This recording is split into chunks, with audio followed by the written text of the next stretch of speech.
meeting, May 21st, 2018. It's 1:30. We'd like to go ahead and see if there's any public comment at this time.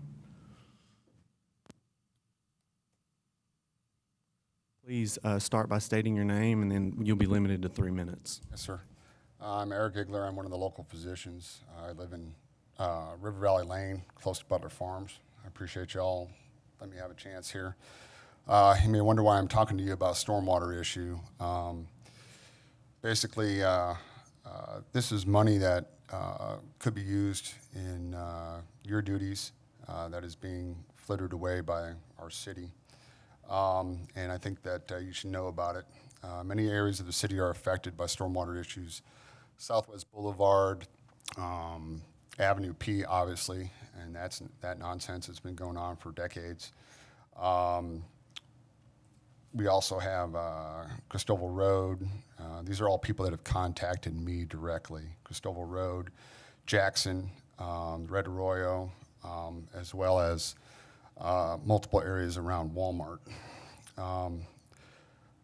I want to focus on a couple areas because this is a city-created problem where we are.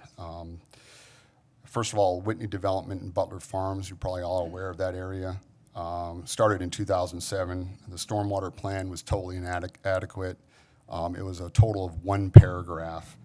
It underestimated runoff by 40 to 50%, according to a stormwater engineer I had a look at it. The overflow from Butler Farms and Whitney floods River Valley Lane. 8 houses are at risk. We've all had our barns flooded. Multiple vehicles, broken pipes, structural damage, with really no relief from the city whatsoever. The second issue is Bentwood, the eastern rapid development with no drainage infrastructure in place at all, and not even easements to put them in if they wanted to. Is sending more water down to our street and flooding Foster Road. In 2014, you had a 5-inch rain in 24 hours in our area. It made all those issues worse, obviously, with the rapidity of the flooding. We had broken pipes. We had inability to reach our homes. 160 homes were inaccessible from 1 a.m. until 5 a.m. I know that because as a physician, I was up and driving through that. I flooded 1 vehicle out. I had to walk across, get somebody to pick me up. It's a serious emergency services issue of which your fire marshal is well aware. Thirdly, the Foster Road Lower Arc crossing, which I just mentioned, you have to realize that the fire marshal may have to get involved just because of emergency service access.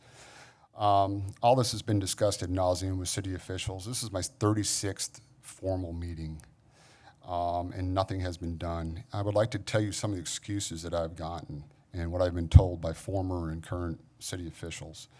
You should buy flood insurance. Don't make a big deal out of this. We have easements that we can use. They don't have these easements. The former engineer told me that legally we have sovereign immunity, so you can't do anything about it anyways. My favorite is we have a plan in place. Well, frankly, I'm a doctor, and if you have a heart attack in front of me and I just let you die, even though I have a plan, it doesn't do any good. So you could plan all you want, but until it's done, it doesn't do a darn thing. So the developers and the builders and the city all make money off of this. You have property taxes, they're making money, and you're expecting the citizens to basically subsidize these developments by putting up with the flooding and to eventually put the infrastructure in. So, you know, at this point, I'm not sure where else to proceed. I've begged, I cajoled. We've got at least 9 houses and 160 houses that may not have access to emergency services. The excuses are numerous. This has happened before. I was here, was a current one. It's a private stormwater engineer's fault. It's possible, but they're hired by the developers. So the duty will fall on them. My favorite is we don't have the money for stormwater improvements. If you don't have the money, don't allow the developments. We have no easements. That's another good one. You should probably get them first and then put the improvements in, and then develop with city engineers and the developers a proper plan and institute it. And this damage or takings, to use a legal term, is affecting a lot of citizens across San Angelo. It's not just our neighborhood, and we have to put a stop to this. And this would also, if you plan properly, you will have more money to do the mandate that you have, which is to get us quality water and to keep it flowing. I appreciate the time. Thank you. Any other public comment?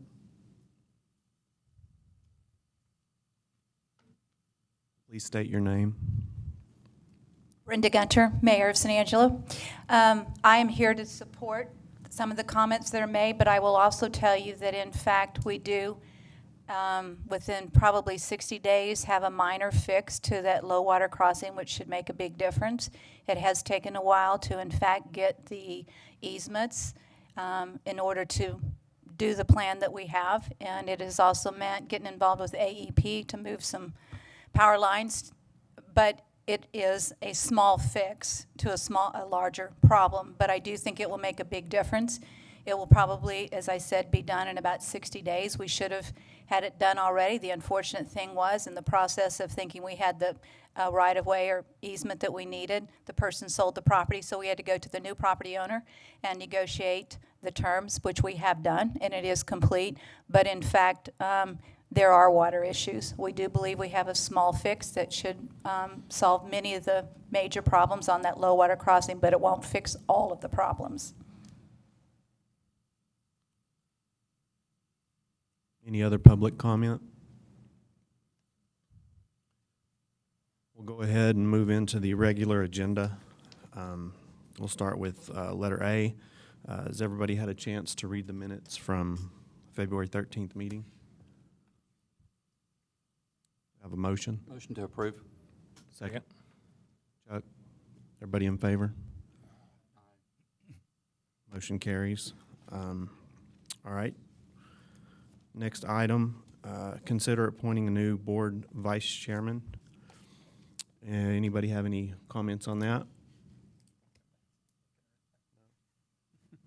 We have any volunteers? That's what I'm. Chuck? No? Hey, look at that face. It's just kind of funny that the vice chair is pointing a Right. vice chair, Right. so it just, I don't care. I don't want to be the chair. You want me to be the vice, I'll be the vice. Want to do it? Your Vice? call. You're the chair. I'll nominate Chuck, be vice chair. I'll second that. Question. What's that? Question. Call for the vote. Everybody in favor of that? Aye. Any opposed? Motion carries. All right, moving on. Congratulations, Chuck.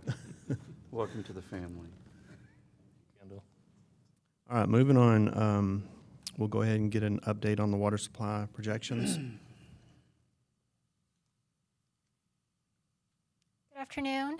Sorry, just making sure the mic is catching me. I know we have some new members, and so I just wanted to introduce myself again. My name is Paulina Levy.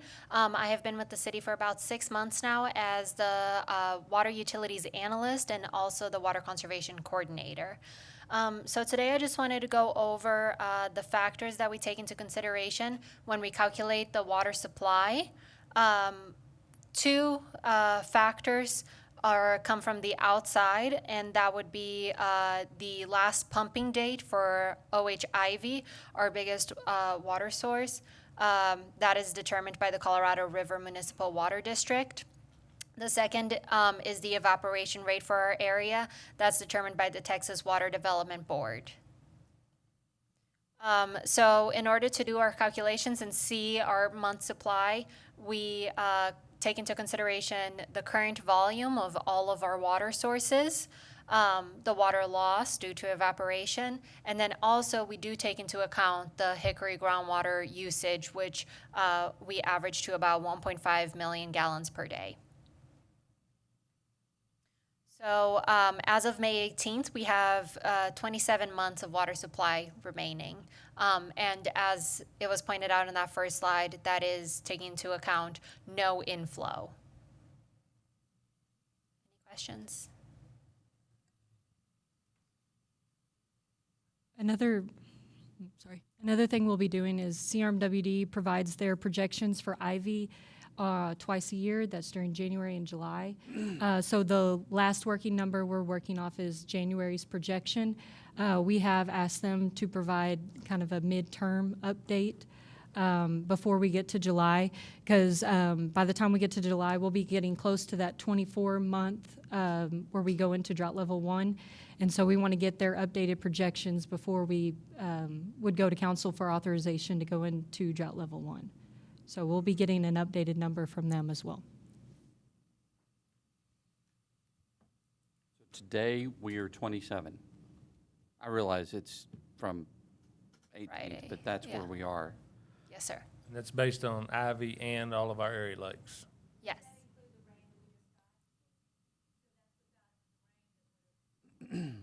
Weekend.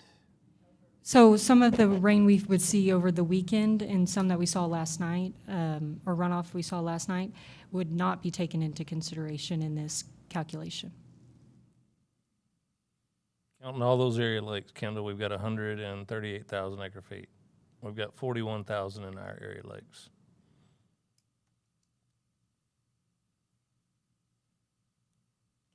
Any other comments, questions? Thank you. Thank you. All right, item D, update on the Hickory project expansion. I don't have slides for this update, but it's, when we brought this to y'all in February, we were going to council there shortly to discuss entering into a contract with an engineering firm. So this is just to provide y'all an update that on March 20th at the city council meeting, we went to council with an authorization for a task 1 order with Improtec, Hibbs, and Todd for the Hickory expansion. And so we've started some of those kickoff meetings. So this is just to let y'all know we are still pursuing that. Approximately $2.3 million remain in that original $120 million loan from Texas Water Development Board. And so currently that is how we are funding the project from this point, is to use those remaining funds for some engineering work. I'll take any questions y'all have related to the Hickory. Any questions? Comments? One quick question, were some of the balances we've been working with within the past year, did it include that remainder that was within that loan? Or is this money that had been set aside differently? Sorry, I don't quite understand your Well, question. we have been working with some projections and projects based on the rate study, that sort of thing, and I do not have that information figured. Had we accounted for that money during those projections, or The remaining funds? Is that- remaining in the loan?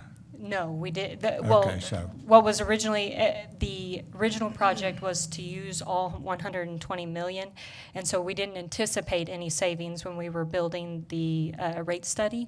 That was a couple years prior to finishing the project, and so we're just using that, those remaining dollars to move forward with Well, the. there's good news that we have Yes, those available yes, funds. yes, sir. Okay, thank you. And how much is that? Approximately $2.3 million left off the 120 million. Allison, where are we, just a quick update wise on the additional wells timeline? I know we're gonna have to drill, what, 4 or 5 additional? Yes, that's what they are evaluating at this point, is how many additional wells they will need to be drilled. Yes. We haven't moved forward on any of that yet, other than study. Yes, sir. That's the only point we're at right now. When do we anticipate moving forward? And also, how's that going to be funded? Originally, they've projected that to be also from Texas Water Development Board. It's in the state water plan, so we would be able to apply for funding in that way. We do have, we've reallocated that $136 million that were in the rate study, and we've put 40 to 50 in the water side of it for this expansion project. So for bonds to be taken out. What's the anticipated budget on this?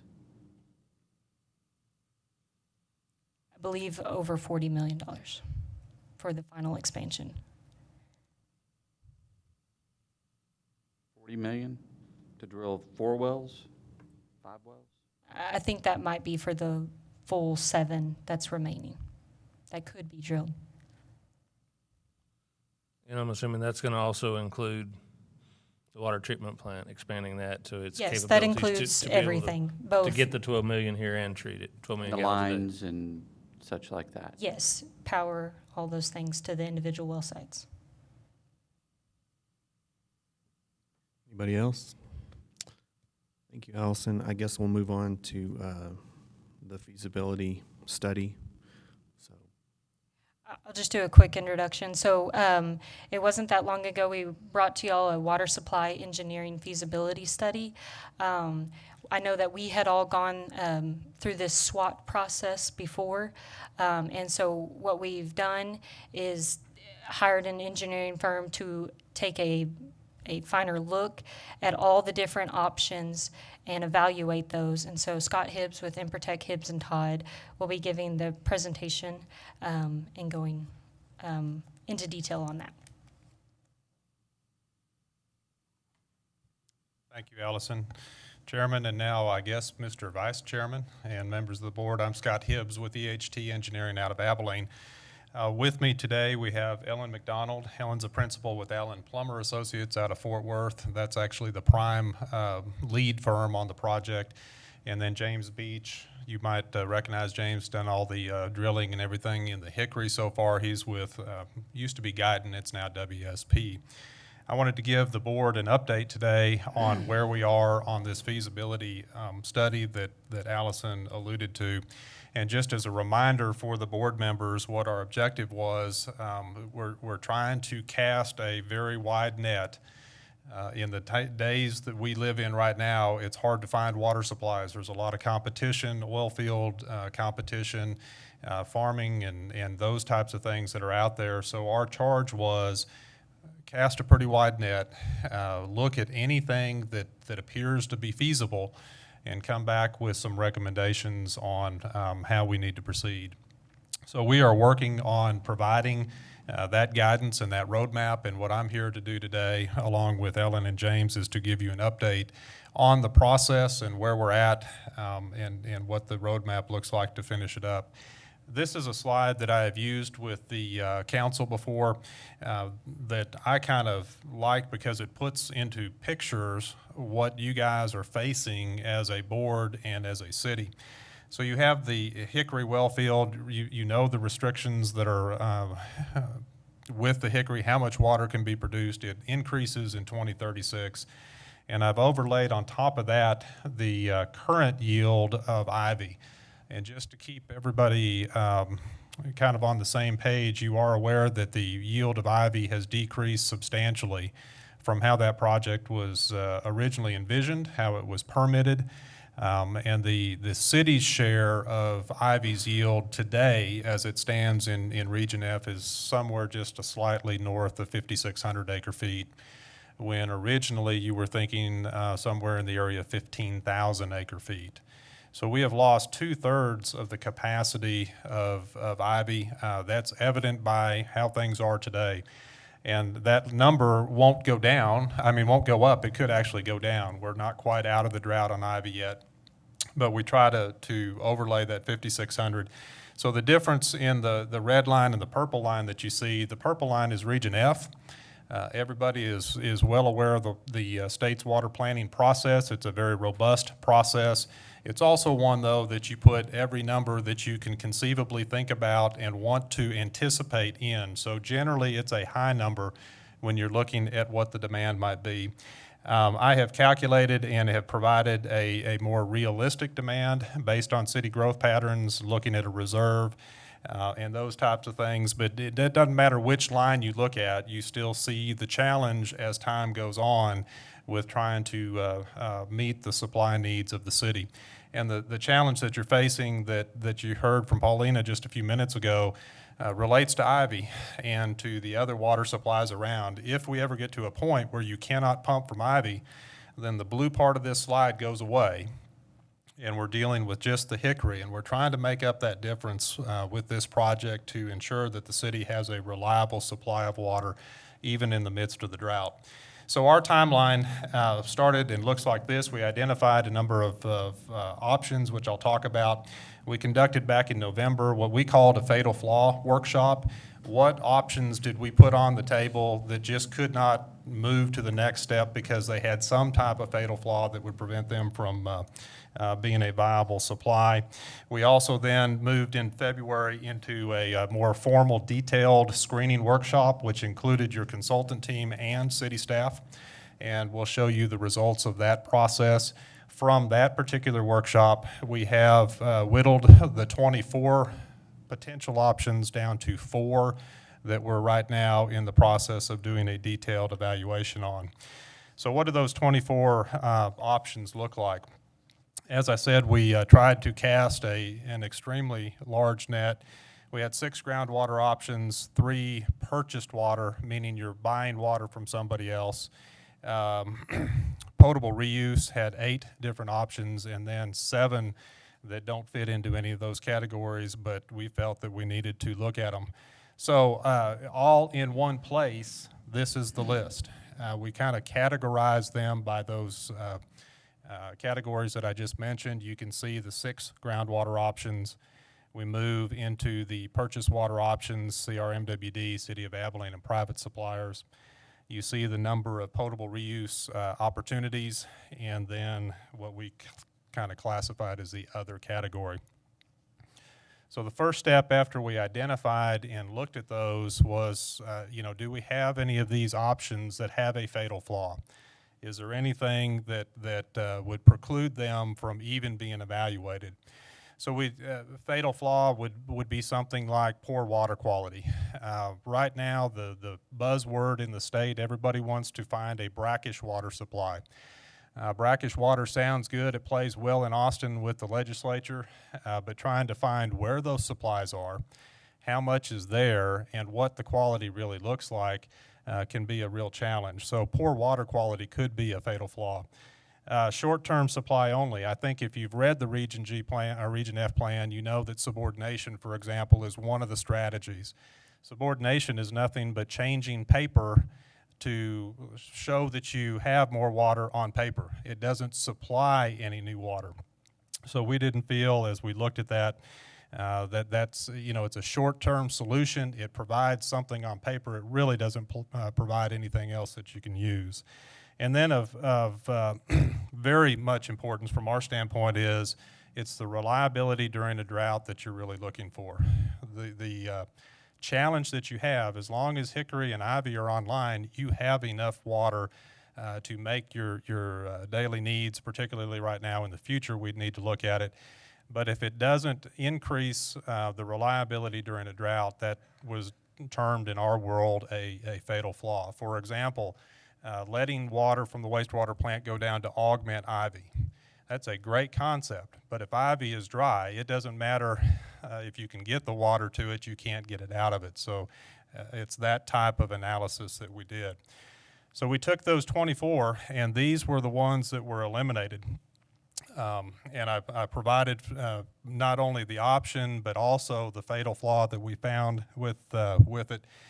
Just to highlight a few, item number 1, if the touch screen works, and it does, poor water quality. And again, when you're dealing with brackish groundwater, the quantity that, if you can find it, that a well produces is very suspect.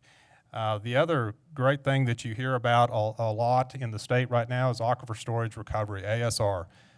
You talk to the chairman of the Natural Resource Committee right now down in Austin. He is a strong proponent of ASR. as we all are, if you have the right geology and if you have the right area to do it. We have not found anything in this area that would be amenable for that. So again, it was one of those that we felt had a fatal flaw. And then you probably are more than well aware that you have a pipeline dispense, and that pipeline's been in place for a number of years. It's in pretty poor condition right now, but it could be rehabbed. The challenge is that Spence has a yield of 0. So again, when you get to the reliability during a drought, that's a fatal flaw for trying to move forward with that option. Can I add some of that right quick? Sure. Spence? In 2012, we did a Water Development Board study on the Spence pipeline. And the cost to rehabilitate that pipeline and add a booster station was right at $20 million.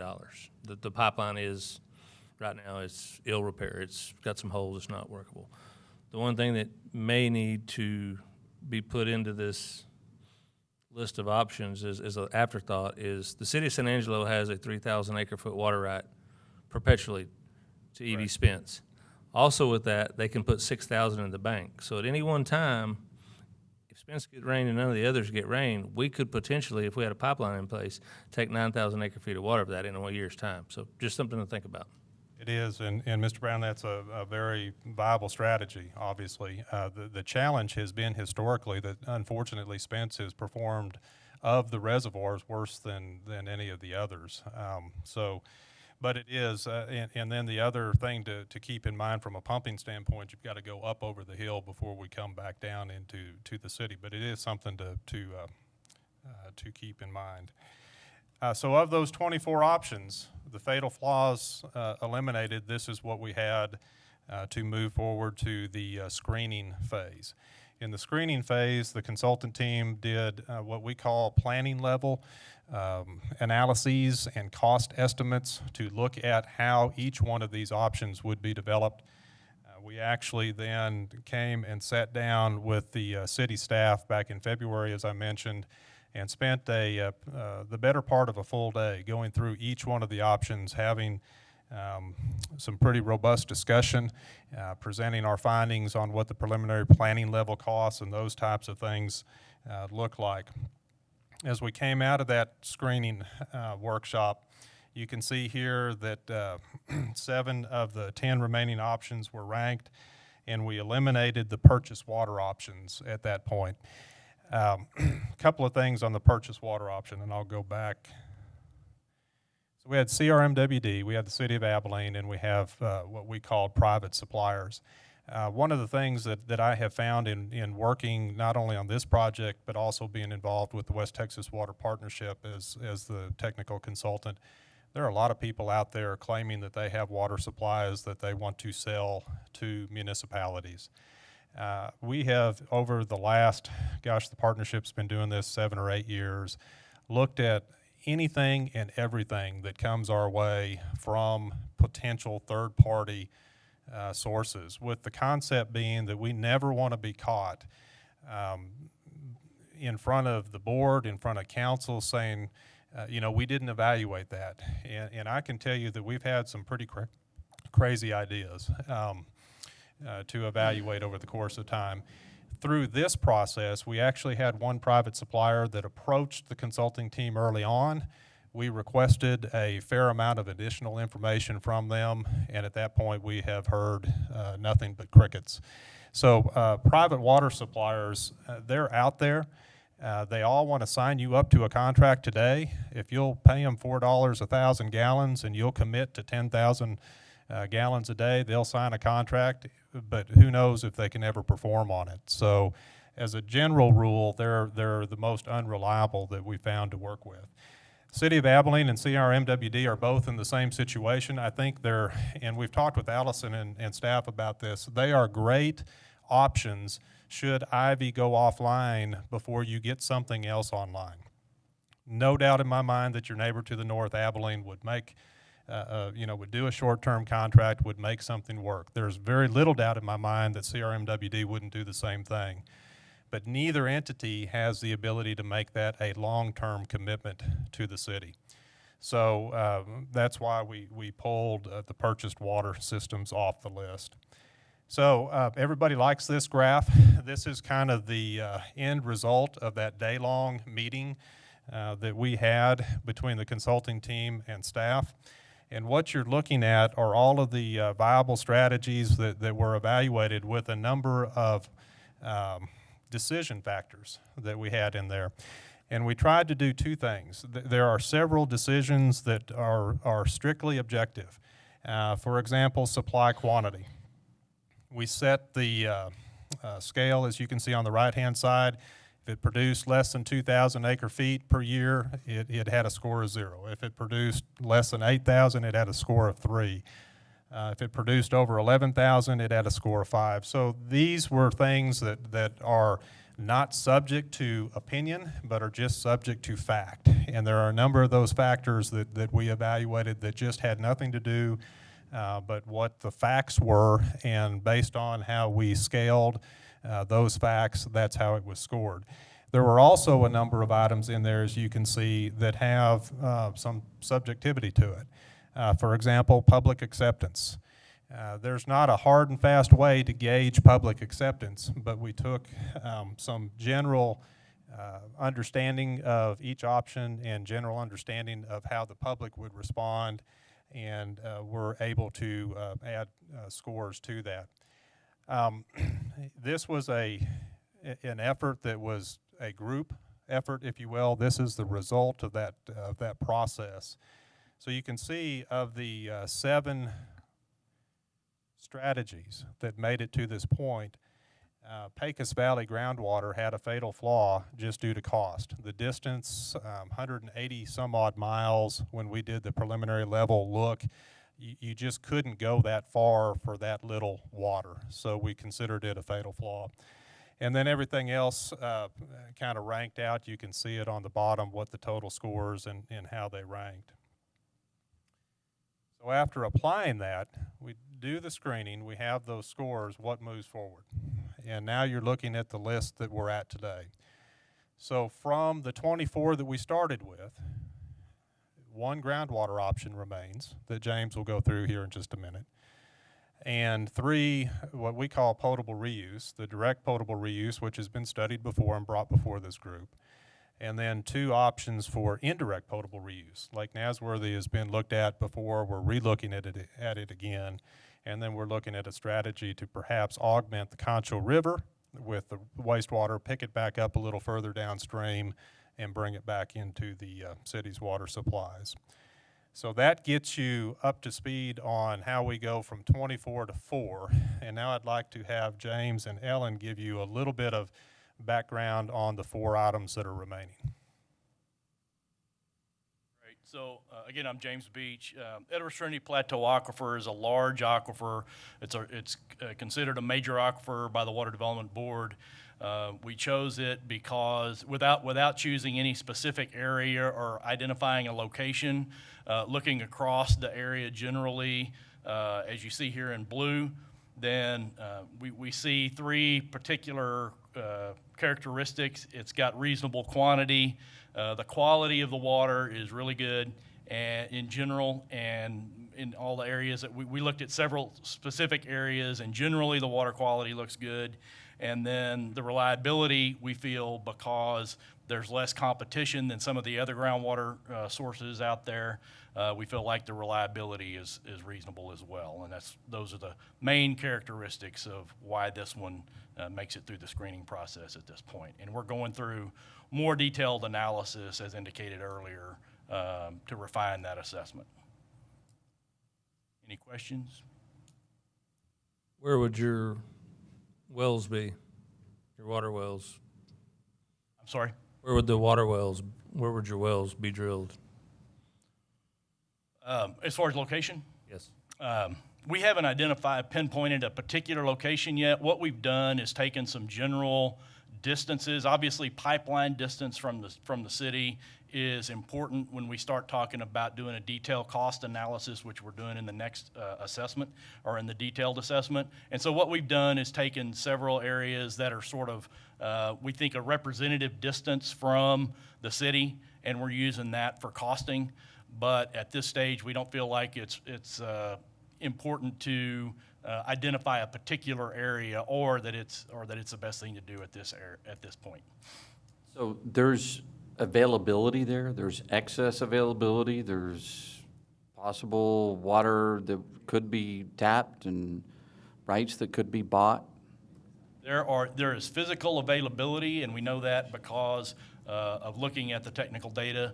We know that from looking at the wells that are available or that are documented out there, and some of those are used for irrigation, some of those are used for other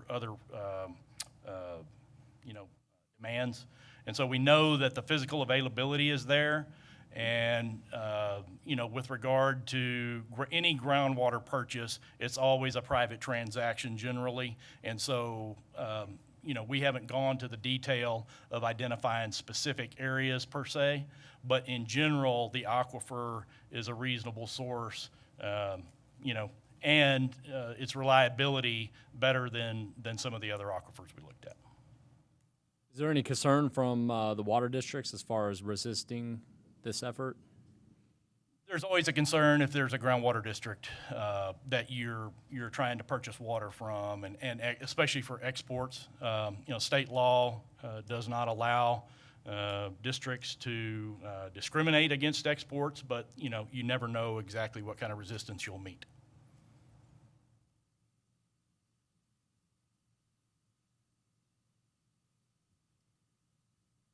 Recharge rates are pretty good on this aquifer, I believe. Recharge rate is very good for the Edwards Trinity Plateau, especially a little bit less to the west, and of course more as you move to the south and to the southeast. But there's good water quality and reasonable reliability in a lot of these areas, we feel. Why has this never been higher on anybody's list? Because I've been up here for, how long have we been, this new board? 2 years? And while it was part of, I think it was, last year, they got us those little SWOT analysis and stuff. And I think I recall that being on there, but it was yeah. Knowing most of the water district managers out there, I believe there's going to be some major resistance. And I think that's what I recall, that he had said that, we'd be trying to pull this from El Dorado, Sonora, et cetera, and I can't speak to all the history of that, but I would agree with Jonathan that that's always been a concern. Do these figures on this map represent existing wells and their depth? Is that what we're indicating? No. That's just elevation. This is just a general area Surface where the elevation. aquifer exists. How deep, I mean, I know it probably changes, but how deep is the water? Good water? Relatively shallow, generally speaking. It's, like you said, it's going to vary. I'm going to say 200 foot to probably 350. In some places, you'll get shallower wells than that and shallower water levels. The actual outcrop of the South Concho Springs in Coal Creek that forms the South Concho River is right on the very edge, the south of San Angelo, right in here.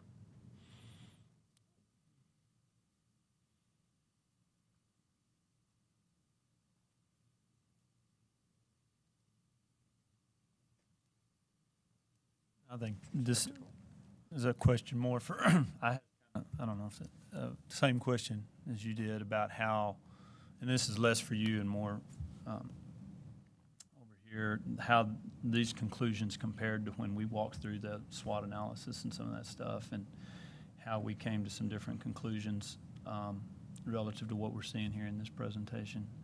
I did not go back, my apologies, but I can go back and look at what our SWOT analysis, kind of our general thought process was related to this, and compare it to what we're looking at with the consultant. I would think we would want to share that with them. No, we have shared the SWOT. I just don't remember specifically our thoughts off of it right this moment. But we have shared that with them, yes. Not that it was near as scientific. Yeah, I understand we were at much higher level, but still, I mean, we dug a little bit into some weeds there and chopped a few down and to try to narrow some of these things down. I think we had all kind of kicked around different ideas on what worked and problems, good, bad, et cetera, so. And I think one of the things that we like about, and Scott had mentioned this earlier, the the quality of the water from the Edwards Trinity Plateau is really good. We don't expect there to be any treatment cost other than chlorination. So, and I'm not a treatment expert, Scott, you might want to speak to that, but that improves the cost, you know, it reduces the cost, obviously. And I don't think you're hearing disappointment from anyone up here on this. I think what you're hearing is maybe pessimism, because we have already kind of run down that path a little bit, and everyone said, slow down, wait a minute, that's maybe not the right thing, and so why is it good now and it wasn't good? That's really the root question. Why is it good now and not good back then? That is a great question, and we're still sorting through some of those details. What you're seeing, though, is that in the universe of available water supplies, if we started with 24 and we're down to 4, and there are challenges with all 4 of them, to be honest with you, you're seeing how difficult it is in this day and time to develop supplies. Well, agreed. So I think that where a year ago or 2 years ago, where you might at a 30,000 foot say, this could be more trouble than we want to expend to go get it, what we're saying now is that it may be worth the trouble to go get it. So we're trying to come in with a more detailed analysis that gives you a little bit more leverage and a little bit more ability. And quite frankly, groundwater law is evolving in this state. It is a hot topic. It is a topic every legislative session. It will continue to be.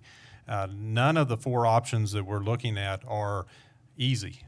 You know, go right out tomorrow and get them done. So we're trying to balance the challenges of development with the reality that the universe from which we can choose is pretty small. So because this has a reliable supply of good quantity that is sustainable during a drought, it needs to be on the list.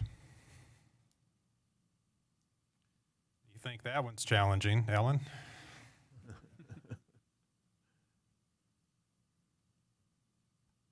All right, thanks, Scott. And again, I'm Ellen McDonald with Allen Plummer Associates. So I know that I've been in front of you talking about reuse options before, and we have a couple that most of you have seen before that I'm going to talk through, and then a new one that we added as a potential option this time around. So this first one I'm showing is augmentation of Lake Nasworthy, and this is one that we considered in the previous study. So what this would involve is providing some advanced treatment at the water reclamation facility and then piping that water up to a tributary of Lake Nasworthy, discharging to that tributary, and then augmenting the supply in Lake Nasworthy. The water would travel downstream to the current location of where the water is diverted to the water treatment plant. So it would blend with the water in Lake Nasworthy and travel downstream and be diverted at that point for water supply. So the next option then is the new one that we've put on the table this time, and that's to do something similar at the Concho River. And this one has the advantage that it doesn't have the pipeline is in a different place, but this one would involve making improvements at the water reclamation facility to get the water up to a high enough quality that we could get a discharge permit into the Concho River. That water would then flow downstream to a point about 8 miles downstream where the city has some property and can be diverted at that point to give it some time in the river, diverted at that point, and then pumped up to the water treatment plant where we would put some additional treatment at the water treatment plant to provide some advanced treatment to that water at the water treatment plant. And so it's a little bit different because we would use that option to provide additional treatment and begin making some improvements at the water treatment plant for some higher level treatment at the water treatment plant that could have some flexibility in treating all of the supplies in the future. And then the final option is the one you're probably most familiar with, is the direct potable reuse option, which we looked at in significant detail the last time around and performed some initial pilot studies for. This option involves, again, upgrades at the water reclamation facility, the addition of an advanced treatment facility, and then piping that water directly to the water treatment plant, where it would then be treated at the water treatment plant and then distributed into the distribution system at that point. So those are the three reuse options that are still on the table at this point. Questions on those? What's the, in the two augmentations, is there, going back to Nasworthy, do you lose more water to evaporation and other factors like, well, maybe that's the only factor? Yeah. Filtration compared to the river? It really depends on how you look at it. If you think of it as kind of a pass-through situation where the city, if you discharge the water to Nasworthy and then you divert that same amount of water downstream, then you're not changing the surface area of the lake, then you're really not impacting the evaporation. But if you are storing water in the lake, then you would lose some to evaporation, of course. And so it depends on how you're using the water. Same is true with the river situation.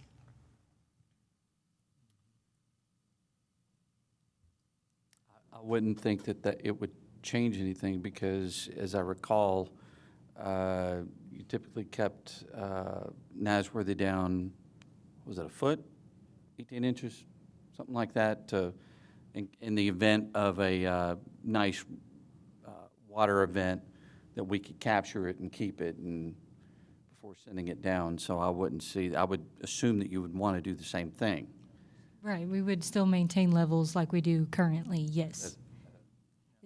Around 82%, yes. Yeah. What I'm saying is correct, right? I think what I'm Generally understanding. correct. Yes, sir. Okay. So there's less treatment if you send it to Nasworthy or send it upstream or send it downstream to the river. Is there less treatment? There is actually more treatment to take it to Nasworthy because Nasworthy has a much more stringent total dissolved solids water quality standard. So the treatment that's required to take it to Nasworthy requires some reverse osmosis in order to take out some of the TDS in the water before discharging it. So the treatment there is some reverse osmosis to manage the TDS as well as another parallel advanced treatment system to provide super high quality treatment to that water before it goes into Nasworthy. Whereas the Concho, the water quality standard for TDS is significantly higher in the Concho River. And so we believe that you don't have to do that reverse osmosis treatment to discharge the Concho. And that's what I talked about where we're planning the more high-level treatment at the water treatment plant in that case instead of on the discharge side. So can you go back to your other two options that you laid out for I just want to see where you're dumping the water. It looks like those are probably dumping at the same spot, correct? So the Concho option, you're discharging right by the water reclamation facility right here. So it's being discharged there, and then it flows down the Concho to this property up here, and then it's diverted from there and goes through that pipeline back up to the water treatment plant. So this one has a very short, you can discharge right there by the water reclamation plant. The Nasworthy one, your pipeline is, the pipeline distance takes you up to this tributary to Nasworthy. So you have a pipeline that goes from the water reclamation plant up to that point, but then the infrastructure is in place after that to divert it. So it's kind of a trade-off on where your pipeline is, but both of them you have to transport at a significant distance one way or the other. Do you have cost on either one of these? We have developed the playing level costs that Scott mentioned that we use to go through the screening evaluation, but we're doing as part of the detailed evaluation, we're refining those. So I think we prefer to wait until we've gone through the detailed evaluation to throw out any numbers at this point. None of this, as Scott mentioned, none of it's easy, none of it is inexpensive. There's no magic bullet in this part of the state. Any idea Scott, on time frame as far as getting a little firmer numbers as to each one of these costs per acre foot? I mean, I know you're in the infancy stages of just picking projects now. We were actually targeting next month to have those. I think, and Ellen, correct me if I'm wrong, because the augmentation of Nasworthy and the Concho are challenging due to water quality standards to meet with the discharge from the wastewater plant, that likely it'll be later this summer would be a good guesstimate. So Maybe at our next meeting, we'll have a little closer firm or numbers as to cost per acre foot guesstimates. when is the next? We're Meet meeting quarterly. quarterly, so Yeah. we haven't set the next meeting date yet. It'll be close. August-ish. It'll be close. Great. That, as Ellen was talking about, if I can just go back to this one of the things that we looked at initially, if you go back to that list, was riverbank filtration. And if you remember when we came to you with the scope of the study, we actually had some more detailed analyses we would do. We looked long and hard at that. Having Mother Nature provide, as Ellen would say, those natural buffers when you're dealing with wastewater is key. We just couldn't get it to work. This is a challenging part of the state to deal in. We don't have, 60 inches of rain a year like they do in East Texas. What rain we have produces kind of questionable quality, and there's just not an easy way to do this. So from this exercise, though, as we looked at that, I'm not sure that the Concho River discharge was initially on our radar screen, but because we looked at this piece of property for riverbank filtration and did the analyses, the next evolution was, well, if we can't clean it up there, can we still discharge, get it there, and then clean it up somewhere else? And that's how that kind of evolved. So it's been a process, and a very good process. Wouldn't that run you into water rights problems? That is another challenge, and we have not only Teresa working on that, but Lloyd Goslink with Jason Hill addressing those very issues. Now, without getting overly into the weeds on that, you guys have never discharged a wastewater before, so there's plenty of casework and case law around that if you're going to introduce that into a stream segment, you can go downstream and reclaim that amount. That's overly simplistic. Yeah, but, theoretically. Back in 1995, the wastewater was directly discharged to the city farm into various fields, and it gravel flowed into the Concho. So theoretically, it was not a direct discharge, but it was until the two big basins were built to catch all the wastewater. The city farm was basically irrigated various fields at a time to where it percolated down and flowed into the river. Of course, we could easily anticipate that if we drop 5,000 acre feet of cleaned water, quote, cleaned water, down into the river, and then we pull out, 5 miles, 10 miles down the road, want to pull out another 5,000 acre feet, people are going to be arguing that it's not 5,000 acre feet at the end, which is the correct statement. And that is true. When you would permit your bed and banks permit, there would be a water loss associated, but it's such a small reach, and there's not a lot of evaporation, but all of that is accounted for. So yes, 5,000 in would yield something less than 5,000 when you pull it out, but not substantially different. But we would face the same thing if we were looking at the Nasworthy, correct? Correct. Kendall, just an FYI, we release a little bit of water to Paint Rock every year, City of Paint Rock, and we did a bed and banks, a loss, and it was 2.2%. So it's very minor. Very minor. So from just to kind of move us into further discussion, these 4 bullet points just kind of show you what our next steps are. As Ellen alluded to, we've got some detailed water quality modeling to do with the Concho and Lake Nasworthy. Again, it's not as easy as it looks from the surface, but we're certainly involved in trying to get down on the details.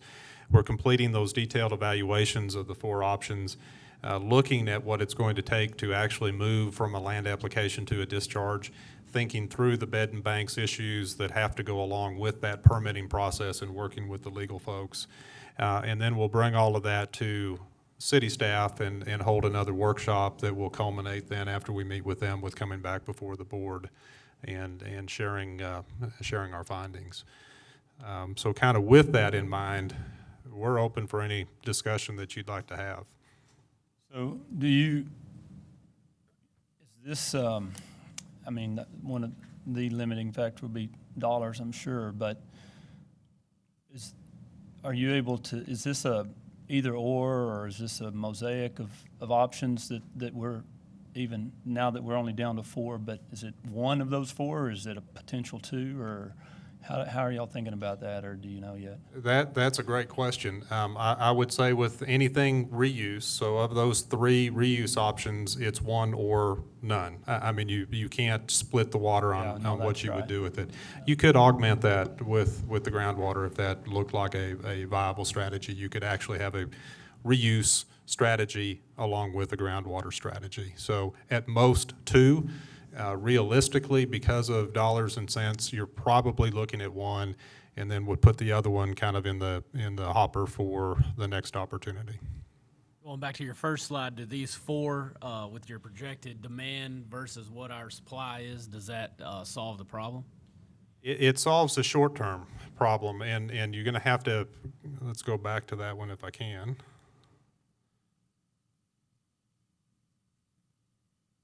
It doesn't move as fast as I can click.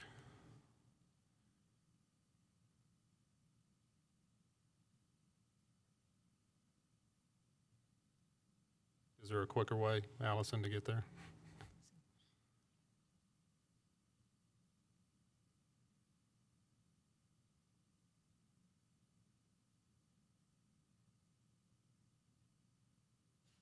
There we go. This to me, and I think when we presented it to the mayor and council, this is a really good slide. So you can see that where we're at in 2020, if Ivy is online, basically, you're okay. And that's really how you've been operating. What you're not doing with Ivy right now is abiding by what the hydrology says it will produce. You're overproducing, and so is Abilene, and so is CRMWD, which is why that bucket is going down. As we get out into the future, if you think about the groundwater option, somewhere in the neighborhood of 5,000 acre feet, the reuse option, Ellen, somewhere in the neighborhood of 7,000 acre feet. So look at a 7,000 to 8,000 acre foot gap, and that probably takes you into the 2050 range. Comfortably for what we really think is going to happen. If you're looking at the region F demands, you see that gap is a little bit wider.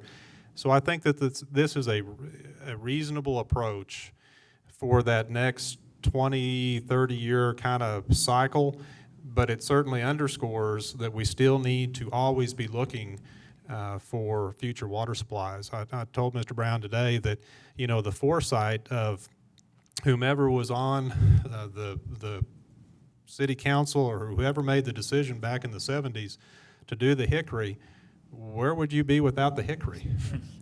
And I look at the same thing with Midland. Midland back in the 70s purchased the T-Bar Ranch, and everybody thought this is craziness. Why do we have this ranch? And they spent a couple $100 million developing the T-Bar in response to this drought. Where would Midland have been without the T-Bar?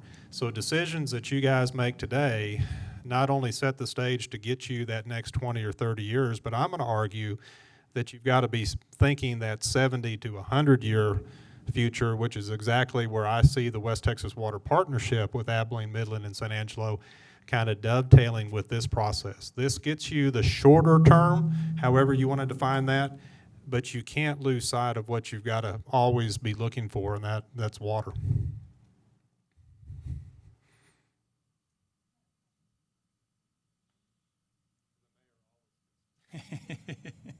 We took a tour of Lake Please Nazworthy. state your name, please. Oh, my name is Brenda Gunter. That's Gunter, and I am the mayor of San Angelo. We took a tour of Lake Nazworthy last week, and one of the most astounding things that you see out there is the amount of reeds that continue to grow and grow and grow and grow. And I don't know if you know how much water reeds consume, but when you look at the level of reed growth and existence and the amount of water they're taking up every day, let alone the salt cedar that is along all the banks of the river. And when we talk about water, we don't talk about some of the things that are consuming the greatest amount of water on a daily basis. So I'm not sure why we don't incorporate some sort of control of those things as we talk about water, because that we know. We know how much water they consume, and it's huge. We need to be looking at that. One of my takes is that while I'm probably more interested in hearing more about this Edwards aquifer issue. Because, you know, whatever we could get there, we go find another Ford Ranch, we go find another whatever, and see if there are opportunities out there. And I know those aren't cheap to get that water and to get the land and get the rights and whatever and then get it here.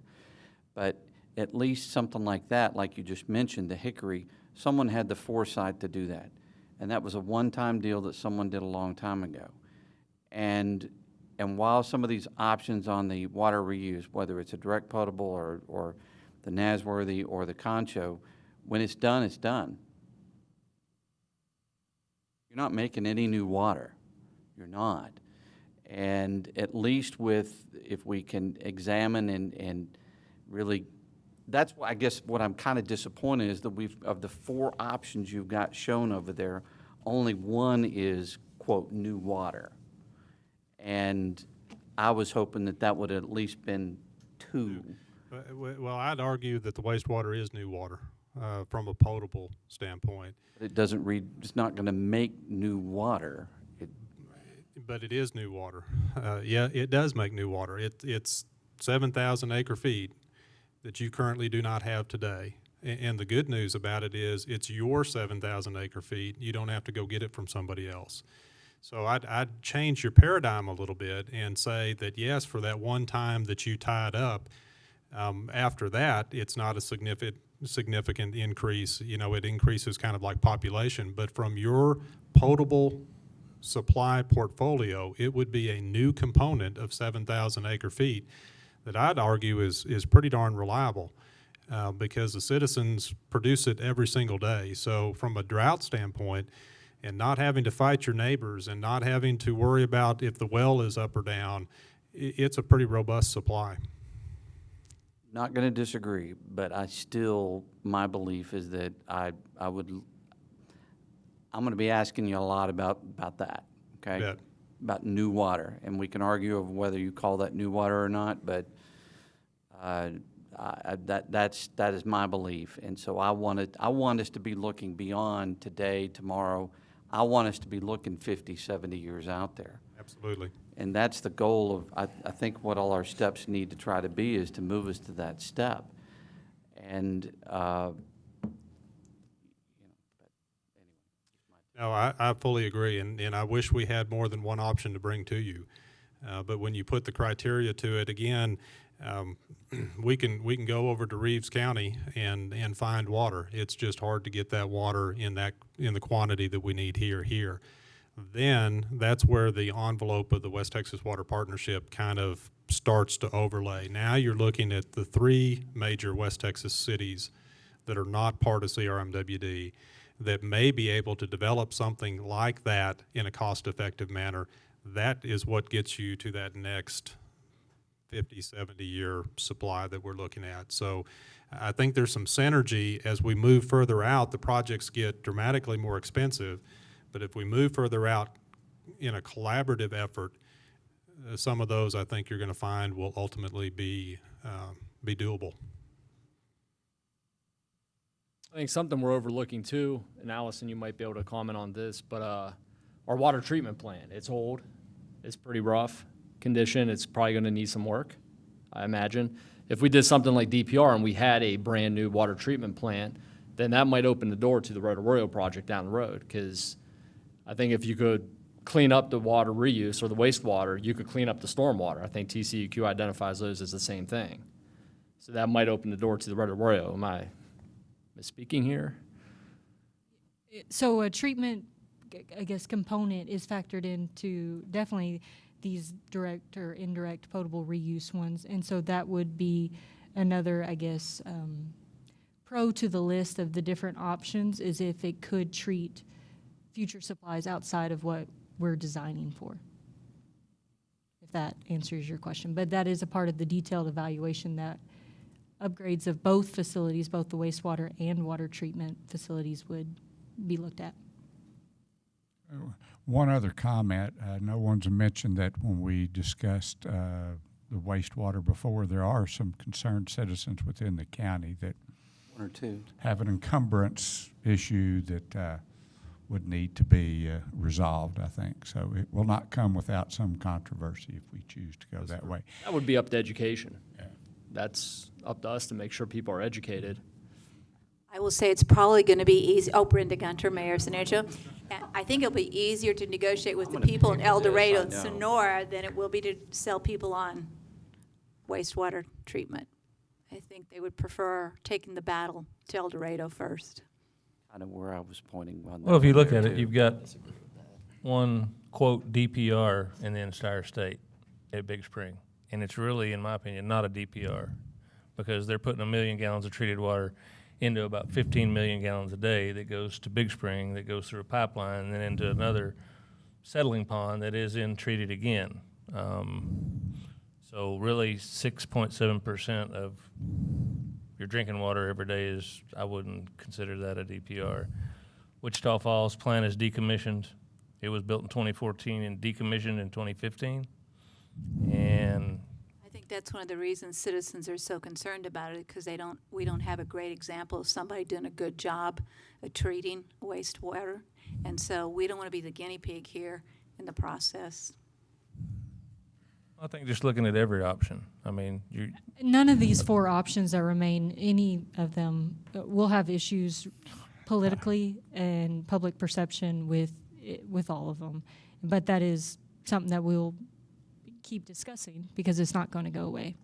I'd just like to see the groundwater, some better answers on that, some deeper answers, and maybe, that's what I'd like to see. and Kendall, just for this board's information, I came up with, I met with the city and Hibbs and Todd earlier this morning before the meeting because the first thing I saw when I looked at the 2021 irrigation supply demands versus the 2016 Region F water plan, the Lipan Aquifer has about 50,000 acre-feet of water less a year. The projected demands for pumping is significantly different, which puts a factor to the Lipan Aquifer, which could be a possibility.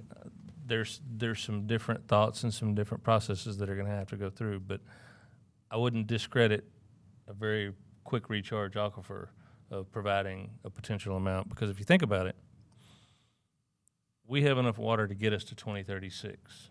If all the lakes go dry right now from the Hickory, we can manage on 12,000 acre-feet a year with some slight restrictions.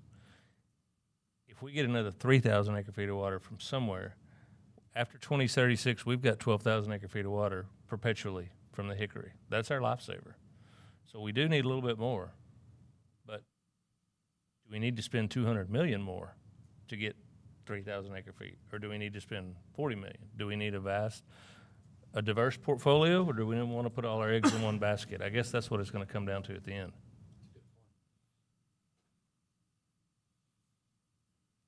Why isn't the Lipan on? Why didn't it make the cut?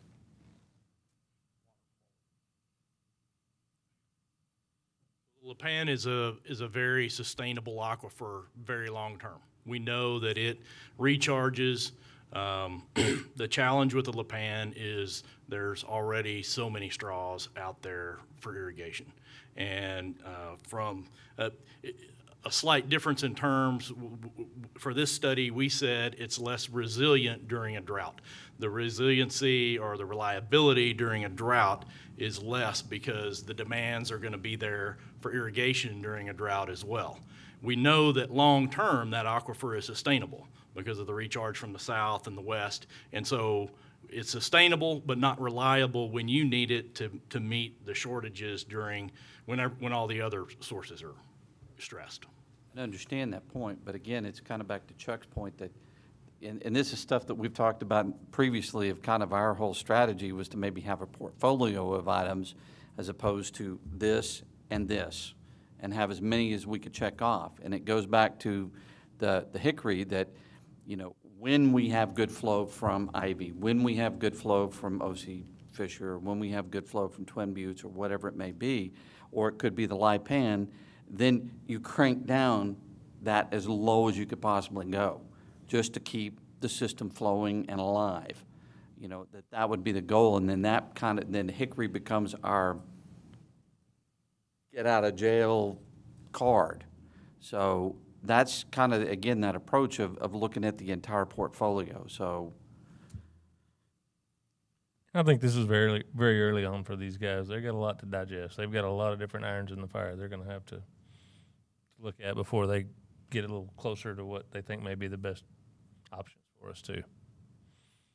And I think another thing to remember about all of the options that we started with is that at some cost and at some, you know, there's some feasibility to every one of those options. And what we did is, as Scott mentioned, was we took that universe of options and said, relative to all the rest and with the criteria that we have currently before us, what are the best options from quantity, quality, cost perspectives. And it's not that every one of those options doesn't provide some potential source and supply for the city. It's just a matter of relative to all the rest and at what cost. Is that anything to add to that? You are just exemplifying what 6 or 7 years ago, the legislative summit here at ASU was about water. And the chairman of the Texas Water Development Board was there. And he made the statement, Texas does not have a shortage of water, but it does have a shortage of inexpensive water. That's the issue, and I think this represents that. So, as James said, we've got a lot more work to do. This was a chance to kind of get you up to speed with where we're at today. The next conversation we have with you will be much more robust. We'll start to peel back the challenges of each of the sources and what we see as solutions to those challenges. And we certainly look forward to that opportunity. And I would suggest that any input that the board has, please don't hesitate to get that to Allison. Let her get that to us, and we will take that under consideration and make sure we address each and every concern. Very good. Well, One more quick question, if you don't mind. The purple and the red lines on those, I'm assuming the purple is that's the projected demand for San Angelo through the next 2070, I guess? That's correct. Yeah, it's just San Angelo. Is that based upon the 2016 Region F plan or the draft 2021? Mr. Brown, I wished I'd have brought those notes. Okay. I want to say that I used the 2021 projections because they're now coming out, but I can't give you 100% certainty on that. Did I? Okay. Looking at what I've seen, what I've got here for the draft plans is Tom Green County total, counting San Angelo and Tom Green, City San Angelo and Tom Green County together is 20,450 in 2020 up to 27,250. So that's pretty close. Pretty darn close. Yeah. Purple. Yeah. Okay. And I would, those numbers have been out, so that would have been my objective. Yes, Gotcha. sir. And that's why, and I just looked up on the screen, your colors there are different than my colors here, so if I used the wrong color, I'll, the red and blue or purple are the same. But what I tried to do with the red line, there's a difference between regional planning. Again, you're trying to put everything you can in because you have to be in the plan to avail yourself to funding and other things that the regional planning process does. The red line was more, let's take out the fluff and let's look at what's realistic. What are you really using? And what reserves do we have? You don't want to operate right on a razor's edge. You got to have some reserve. And that's where the red line came from. So that gives us a good upper and lower boundary, if you will, to kind of evaluate the supplies. Any other comments, questions? Thank you, guys. Great. Well, thank you for your time. We look forward to being back before the board again. Allison, is there anything else we need to put on? Nope. All right. Any other future agenda items you guys can think of?